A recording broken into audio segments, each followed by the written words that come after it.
अस्सलामुअलैकुम। फ़िरौन मिस्र का बादशाह कैसे बना? फ़िरौन असफ़हान नामक जगह पे रहता था और वहाँ पे इत्र बेचता था और वो बहुत गरीब था और उसके ऊपर बहुत सारा कर्ज़ होता गया। कर्ज़ इतना ज़्यादा हो गया कि उसे असफ़हान छोड़ के वहाँ से भागना पड़ा। वो भाग के मुल्क शाम चला गया काम की तलाश में। वहाँ उसे काम नहीं मिला और मायूस होकर वो वहाँ से फिर मिस्र चला गया।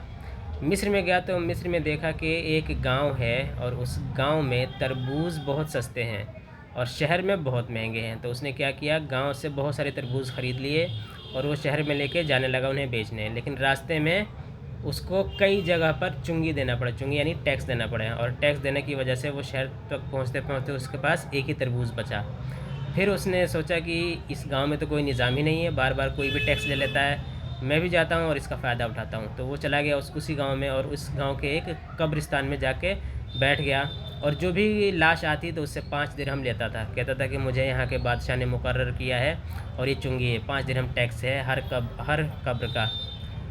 तो इस तरह से करते करते 3 महीने गुजर गए। तो एक कोई मालदार था, कोई बादशाह के यहाँ का काम करने वाला था, मुलाजिम था। तो उस मुलाजिम के घर की कोई मैयत आई तो उससे भी फ़िरौन ने 5 दिरहम मांगी। कहा कि 5 दिरहम दो, मुझे यहाँ के बादशाह ने मुकर्रर किया है। तो उसने कहा मैं 5 दिरहम क्यों दूँ, ये क्या बात हुई।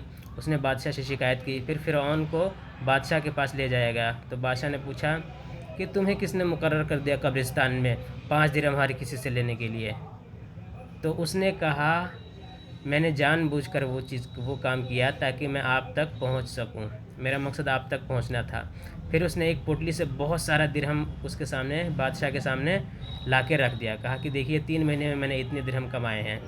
आपके हुकूमत में मिस्र में कोई ऐसा निज़ाम नहीं है जिससे टैक्स लगाया जाए और बहुत सारे लोग इससे फ़ायदा उठा रहे हैं और टैक्स लेते हैं, खुद ही रख लेते हैं, आप तक टैक्स नहीं पहुंचता है। तो वो बादशाह पैसे देखकर, दिरहम देखकर फ़िरौन से बहुत खुश हुआ और उसे एक मुलाजिम के तौर पे छोटे ओहदे पर, छोटे पोस्ट पर उसने रख लिया।